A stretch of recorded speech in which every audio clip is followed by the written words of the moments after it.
Sûr que tu as déjà vu passer cette image. Si tu l'as pas vue vraiment, écoute bien, je vais t'aider à la visualiser. Tu vois, il y a 2 équipes, une charrette. La première équipe, elle pousse comme des dingues. Ils arrêtent pas de transpirer, ils forcent, ils sont à bout de souffle, quoi.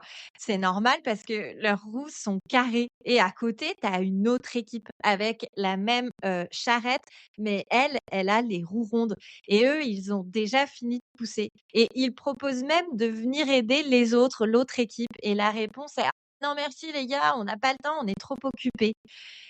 J'en ai encore eu l'illustration pas plus tard que vendredi dernier sur le QG RH. En fait, c'est la communauté digitale, tu sais, qui est dédiée au RH de l'industrie.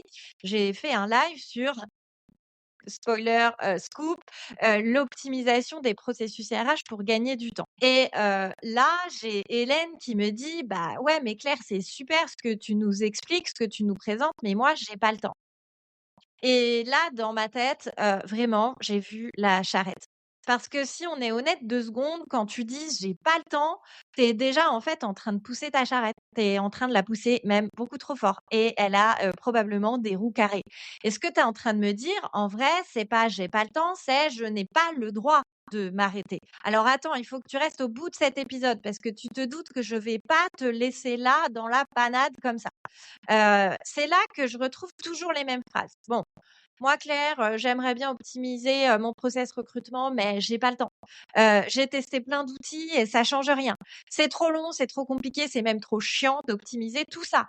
Bon, tu veux que je te dise la traduction, que je fais de ça moi? C'est, que tu préfères continuer à pousser une charrette aux roues carrées plutôt que de t'arrêter une demi-journée pour les changer. Voilà, c'est la triste, vérité. En clair, on se retrouve tellement la tête dans le seau qu'on décide d'y rester. Alors, tu sais quoi? Un jour, j'ai changé de fusil d'épaule parce que c'est bien beau, moi, je suis là, à te faire la morale, mais j'ai vécu exactement la même chose que toi. Jusqu'au jour où, en 2016, j'ai fait un choix, j'ai arrêté de pousser et j'ai posé la charrette, et avec mon équipe, on a fait un truc super simple. On a arrêté de refaire les mêmes choses, 10 fois différemment. On a arrêté de chercher les infos partout. On a arrêté de se demander à chaque recrutement, spécifique: «Mais attends, fais comment déjà? Je me rappelle plus de ce poste, c'est avec quel manager qui gère?» et cetera. On a tout clarifié. Une fois, une bonne fois pour toutes. Qui fait quoi à telle étape? Quand et de quelle manière? Et comment? Et surtout pourquoi? C'est quoi le but de tout ça? Et le tout, c'était vraiment d'arrêter de s'épuiser, d'être complètement en stress dès que l'un d'entre nous, l'une d'entre nous n'était pas là. Parce qu'en fait, notre réalité, c'est que clairement, on était sous l'eau. Le vendredi, sur une seule journée, on gérait environ, enfin, en moyenne, 22 recrutements. C'était complètement improbable. Une fois qu'on a posé tout ça, le résultat, c'est qu'on a gagné 35 de notre temps. Alors, je peux te le dire parce que j'ai vraiment tout, mappé, tout mesuré et cetera. On a mis en place des process beaucoup plus solides. On a eu moins de turnover sur les recrutements qu'on faisait qui étaient beaucoup plus qualitatifs et évidemment, on avait beaucoup moins de charge mentale, à la fois pour nous, recruteurs et à la fois pour les managers pour lesquels c'est devenu beaucoup plus fluide. Alors en soi, il y a rien de magique, il y a rien de révolutionnaire, il y a pas eu de gros projets structurants non plus sur 1 an ou plus. Tu vois, c'était juste une somme de petites actions qu'on a déployées pour s'améliorer chaque semaine. Et à la fin de l'année, je te laisse imaginer le nombre de petites actions d'amélioration que ça a fait. Parce que forcément, on était la tête dans le seau, comme toi, tu peux l'être en ce moment. Donc, on n'a pas le temps de se lancer sur un chantier énorme. Donc, on a fait petit à petit. Quel est notre irritant du moment? OK, la semaine prochaine, on l'améliore. Et ainsi de suite, et ainsi de suite. Et la bonne nouvelle, c'est celle-là. C'est que toi aussi, en fait, tu peux te permettre de gagner du temps sans y passer tout ton temps. Et arrêter de cramer tes équipes, que ce soit sur le sujet du recrutement ou de la gestion de la formation ou sur l'intégration, et cetera. Mais à une seule condition quand même, c'est que tu acceptes de t'arrêter, ne serait-ce que 2 secondes pour te dire: «Qu'est-ce qui ne fonctionne pas? Comment je peux prendre le temps de l'améliorer, mais sainement?» De poser ta charrette, en fait. Même si tu as pas le temps, c'est à un moment, il faut que tu la poses ta charrette au carré. Et tu vois, c'est toujours là que, les RH restent un peu bloqués parce qu'ils ont compris sur le principe, je sais que tu vas être d'accord avec ce que je te raconte, mais quand il s'agit vraiment de se mettre sur le sujet, de poser le sujet seul dans le quotidien, bah, en fait, ils y arrivent pas parce que le chantier paraît énorme et parce que tout de suite, tu te dis que tu veux le graal du process parfait qui te fait gagner un max de temps, alors que c'est une mauvaise réaction. Le process qui va te faire gagner un max de temps, tu vas le construire étape par étape. Tu vois? tu vas pas le construire d'un coup de manière optimale. Alors si tu es encore là, à m'écouter, c'est probablement parce que tu sais une chose c'est que continuer comme ça, c'est plus vraiment, une option. C'est pas que tu fais mal ton boulot, mais c'est parce que ton quotidien, en fait, il est devenu trop dense, trop fragmenté, trop énergivore et probablement si tu as une équipe, que tes équipes, elles en peuvent plus, en fait.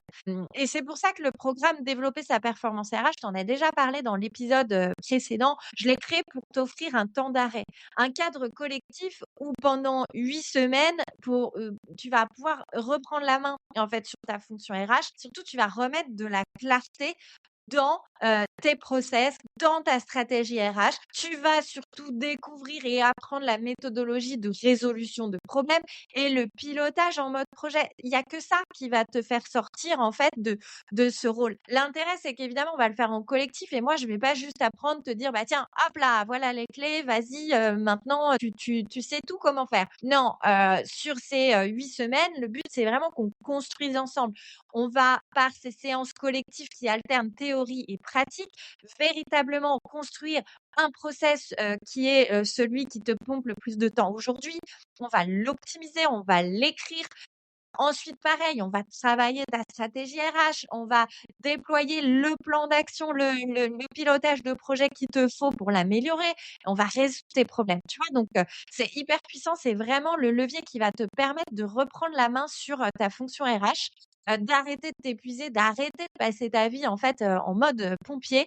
En fait, c'est pas du tout une formation à consommer seule dans ton coin, c'est un peu, je sais pas si tu connais le terme, c'est un peu comme un bootcamp, tu vois? Où vraiment: «Viens, on fait ensemble, on est un peu tous dans la même galère» et ce qui est trop bien, sur ce programme-là, c'est qu'en fait, on a aussi l'énergie du groupe, le partage de bonnes pratiques des uns et des autres qui vont être là.